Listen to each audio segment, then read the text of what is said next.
This is Lisa from Mobile Tech Review, and now for something affordable. We've been doing a lot of high-end products lately, be it phones or laptops or tablets. This is the ZTE Z-Max 2. It's available on AT&T as a Go phone. That's a prepaid phone. No contract, $99. It's kind of amazing what actually you can get for $99. We're going to find out now. So here we are in Android land, and very affordable Android land at that. This is the ZTE Z-Max 2 Android smartphone running Android 5.1 Lollipop. Sorry, no Marshmallow here. Marshmallow, well, that's the latest, greatest version of the operating system, and often cheaper phones, well, they don't always have the very latest operating system. In fact, we've seen some phones that cost more that still are shipping with Lollipop, so that is what it is. 5.5-inch display. So for those of you who like the kind of live in large thing, this is a pleasing handful of phone with a big enough display. 1280 by 720 resolution, so we're not pushing full HD or QHD or any of those super high resolutions here. That's it. It doesn't look grainy. It's sharp enough. I don't look at that and say, ew, that's, nasty looking. It's not at all. It's sharp. Colors are okay. They're not super duper saturated or super duper vibrant. And it has Gorilla Glass 3, but this isn't exactly bonded glass. You can kind of see the glass over the display a little bit. So viewing angles are fine on it, but it gets a little bit milky off angle. Again, it's not bad compared to budget phones 3 years ago where they really hurt your eyes. This does not. It's fine looking. In fact, it's not even a cheap or cheesy looking phone. We have the faux metal on the sides here, which is fine. Here's your power button. Here's your volume controls on the side. All normal stuff. Headphone jack up here.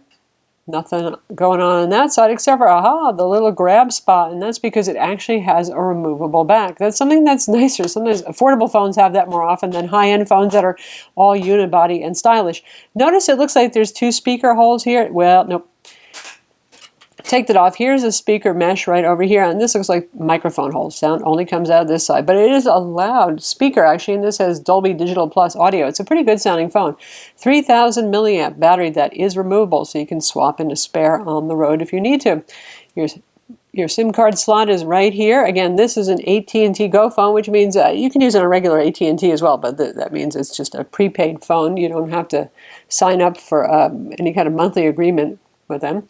And there is your micro SD card slot. They say it's compatible with cards up to 32 gigs, but we tested it with the 128 gig card, and it worked fine. 8 megapixel camera on back with an LED flash. Nothing to write home about there, but then again, for $99, we're not expecting miracles here.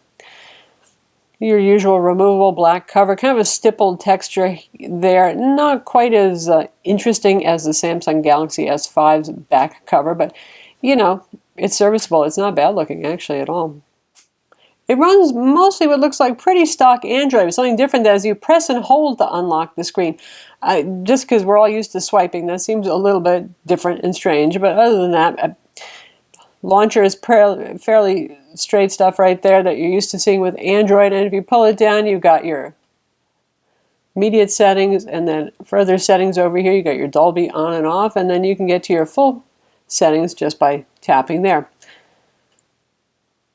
So in terms of software, it's pretty pleasing. Now, in terms of performance, it gets a little laggy once in a while. Why would that be? This is running on the 1.2 gigahertz Qualcomm Snapdragon 400 CPU, a quad-core CPU there with Adreno 306 graphics.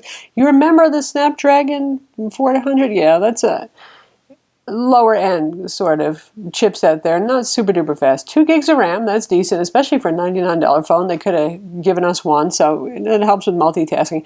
16 gigs of storage. There is a lot of AT&T bloatware on here taking up space, which is the way of AT&T.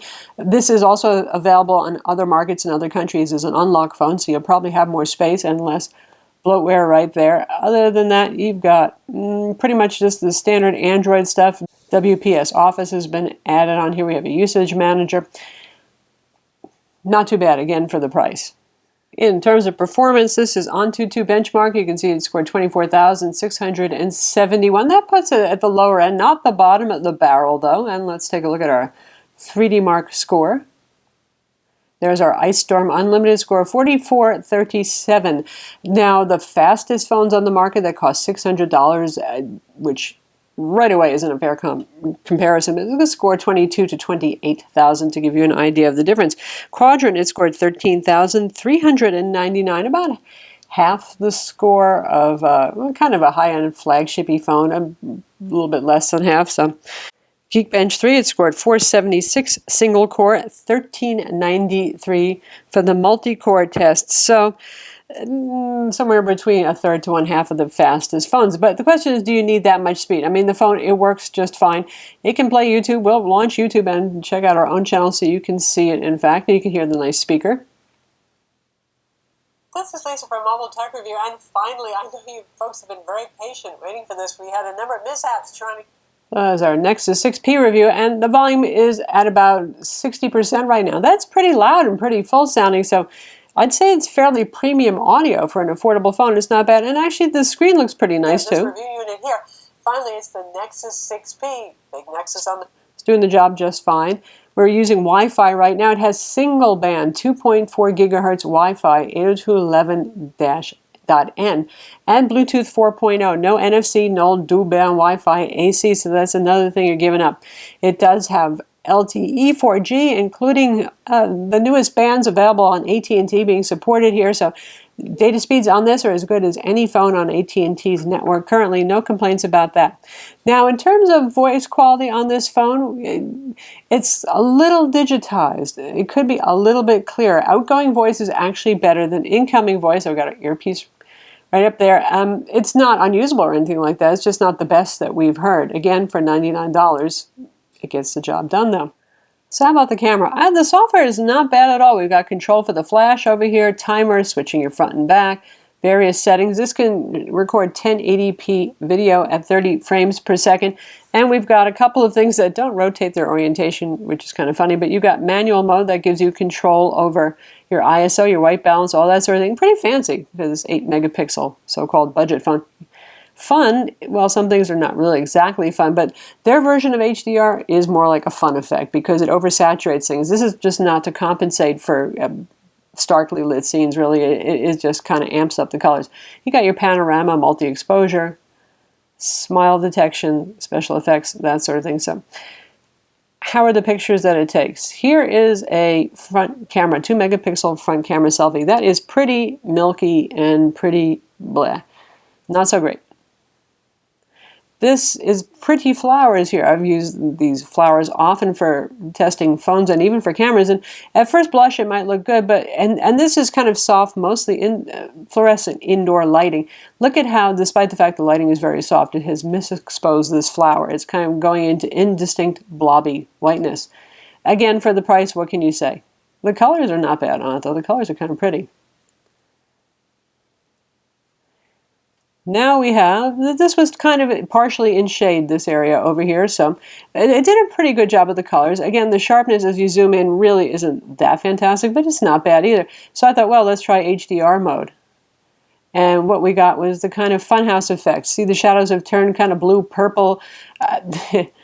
All the colors are just blown out. So they mean sort of like a fanciful photo editing effect and not exactly really HDR. Those colors are just madness right there, which you might like, you know, it's sort of like pre-Instagramming stuff.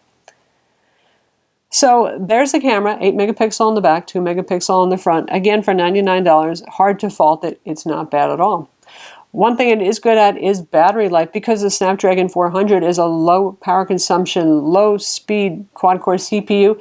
5.5-inch display is fairly big, sure, but it's not driving very high resolution. That 3,000 milliamp removable battery in here, this thing is pretty hard to kill in a day of use, normal, moderate use. So, you know, doing your emails, the web, making some phone calls, streaming a few videos. Like if you're going to be playing games, though, if you're addicted to Asphalt 8 or something like that, of course the battery life is going to be shorter there. Even the GPS isn't too much of a draw on the battery here, so it is good for battery life too. Build quality is pretty good on this. It feels, you know, this kind of rubbery back absorbs impact, but the whole thing feels pretty solid and put together well, no unsightly seams, nothing like that. So if you're really looking for a phone on a really tight budget, and even things like the Alcatel One Touch Idol 3 that we review, which is a relatively affordable phone, if $200 to $250 full retail is too much for you, maybe you're replacing a phone that broke, whatever, this is for your mom, your cousin, your uncle who is just not so technically adept, their first smartphone, it does the job just fine. Like I said, it's not going to always be the fastest. I notice occasional lag here and there, or more than occasional lag. Sometimes, what is it doing? But overall, it works pretty well, and the lag is not egregious for the price. So that's the ZTE Z Max 2. It's available, again, $99. Full retail price, no payments, no nothing. It's yours in your pocket. And well, for that price, it makes pretty decent phone calls. It has good LTE 4G speeds. It's not the most sprightly phone on the planet, but for the price, what can I say? Certainly, if you can spend more, you're going to get more on a phone, but there's just hardly anything this inexpensive, particularly that you're going to find on AT&T. I'm Lisa from Mobile Tech Review. Don't forget to hit that like button.